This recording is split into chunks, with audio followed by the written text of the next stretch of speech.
Hello, నేను శ్రీశ్రావు.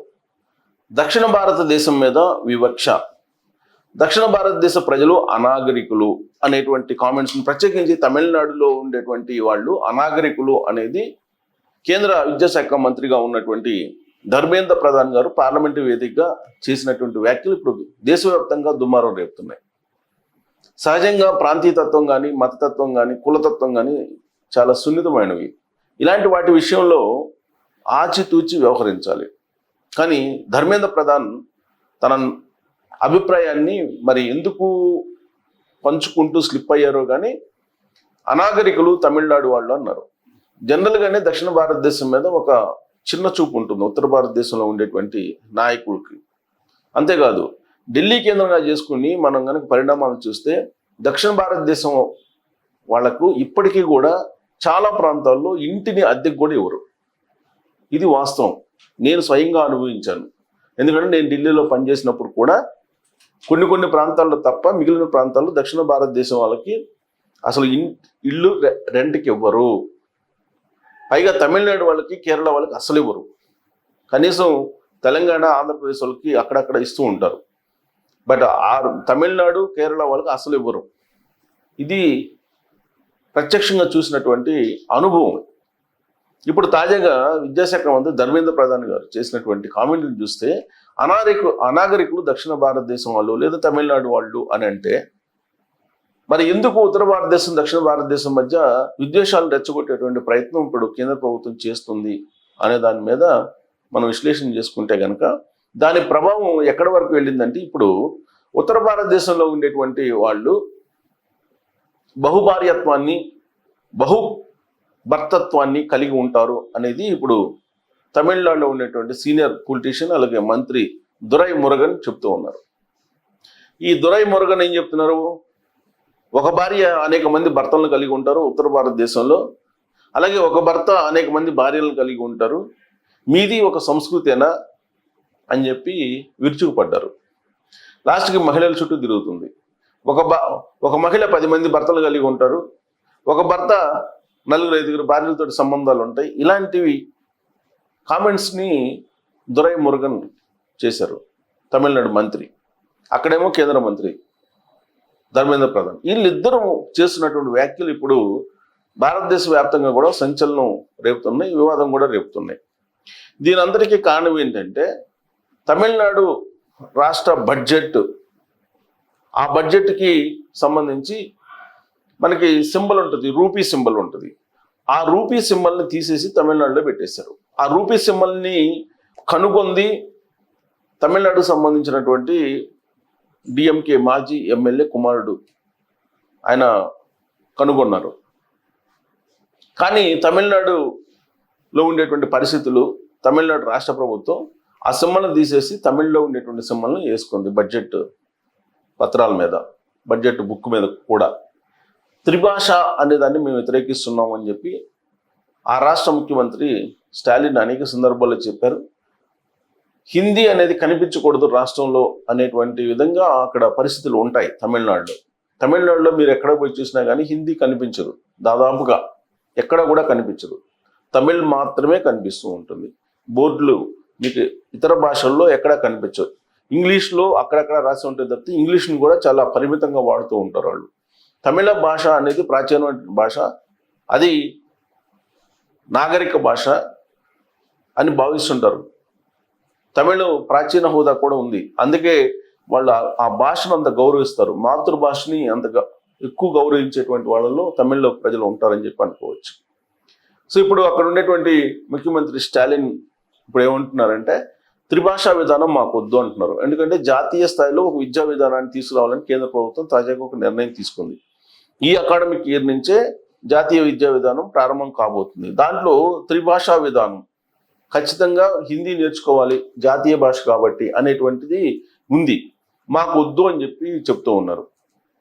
స్థానిక భాషనేమో optional కింద తీసుకోమంటున్నారు, హిందీనేమో ఖచ్చితంగా తీసుకోమన్నారు. త్రిభాషా విధానాన్ని తీసుకొచ్చారు. English international language, national language Hindi.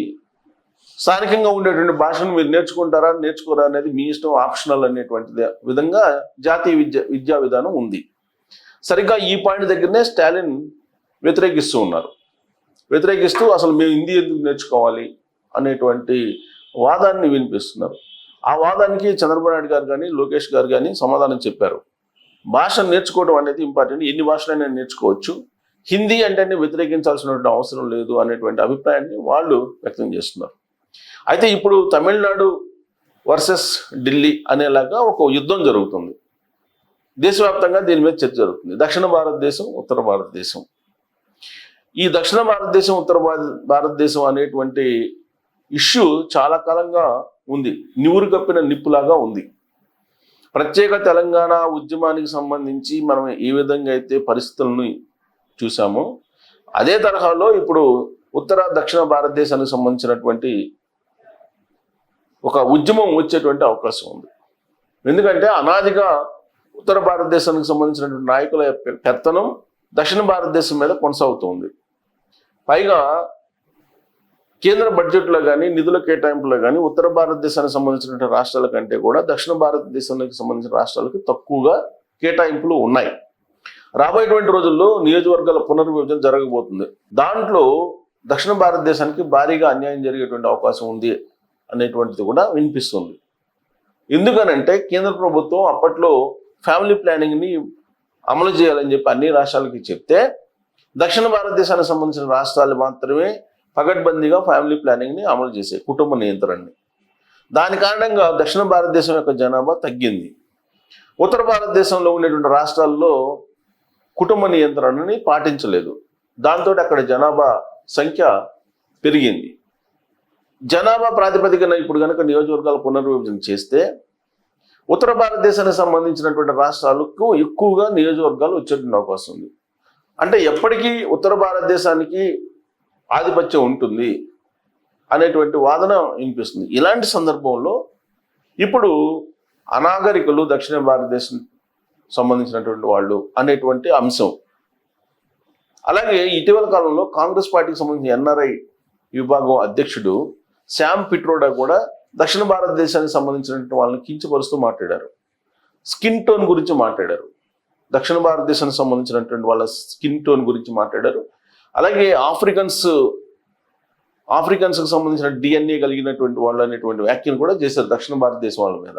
అంటే దక్షిణ భారతదేశం ప్రజలు, దక్షిణ భారతదేశ రాష్ట్రాలు అంటే ఉత్తర భారతదేశానికి ఎంత చిన్న చూపు ఉందో మనకు అర్థమవుతుంది. అందుకే సుప్రీంకోర్టుని దక్షిణ భారతదేశంలో సుప్రీంకోర్టు బెంచ్ పెట్టాలంటున్నారు. అలాగే దేశ రెండో రాజధాని కూడా దక్షిణ భారతదేశంలో పెట్టాలనే డిమాండ్స్ కూడా వస్తున్నాయి. లేదంటే రాబోయేటువంటి రోజుల్లో ఉత్తర దక్షిణ భారతదేశానికి సంబంధించినటువంటి ఒక వివక్ష లేదంటే విభేదం అది ఉద్యమం రూపంలో కూడా దాల్చడానికి అవకాశం ఉంది. అలాంటి పరిస్థితులు ఇప్పుడు నెలకొన్నాయి. అది తమిళనాడు నుంచి ప్రారంభం కాబోతుంది. ఇప్పటికే దక్షిణ భారతదేశం, ఉత్తర భారతదేశానికి సంబంధించినటువంటి వివక్ష మీద అనేక సందర్భాల్లో ఈవెన్ పవన్ కళ్యాణ్ గారు కూడా మాట్లాడారు. పవన్ కళ్యాణ్ గారు కూడా ఒక సమయంలో దక్షిణ భారతదేశానికి అన్యాయం జరుగుతుంది, వివక్ష జరుగుతుంది, సంస్కృతి సాంప్రదాయాలు వేరు, దక్షిణ భారతదేశం ఉత్తర భారతదేశం వేరు, కాబట్టి దక్షిణ భారతదేశానికి సంబంధించినటువంటి ఉద్యమం రావాలని చెప్పి ఆయన కూడా 2019 ఎన్నికలకు ముందు వినిపించారు. మరి ఇప్పుడు డిఎంకే వినిపిస్తుంది. ప్లస్ ఇప్పుడు తమిళనాడు మంత్రి చేసినటువంటి వ్యాఖ్యలు చాలా తీవ్రంగా పరిగణిస్తూ ఉన్నారు ఉత్తర భారతదేశంలో ఉండేటువంటి నేతలు. ఏంటి, ఒక భార్య 10 మంది భర్తలను కలిగి ఉన్నారు, అలాగే ఒక భర్త 10 మంది భార్యలతోటి లింక్స్ పెట్టుకున్నారు, వాళ్ళదే ఒక సంస్కృతేనా అనేటువంటి వ్యాఖ్యలు చాలా తీవ్రంగా కేంద్ర ప్రభుత్వం పరిగణిస్తుంది. సో ఇది చిలికి కాని వాళ్ళగా మరి ఎటువైపు దారి తీస్తుందో అర్థం కానటువంటి సిచ్యువేషన్లో ఉంది. సో రాబోయేటువంటి రోజుల్లో ఇలాంటి అంశాలు దక్షిణ ఉత్తర భారతదేశం మధ్య అగాధాన్ని నింపే అవకాశం ఉందా, ప్రత్యేక దేశం వైపు ఇలాంటి సంఘటనలు వెళ్ళే అవకాశం ఉందా, ప్రత్యేక దేశం డిమాండ్ వచ్చే ఛాన్సెస్ ఇండియాలో కనిపిస్తున్నాయా అనే దాని మీద కామెంట్ చేయొచ్చు. Thank you.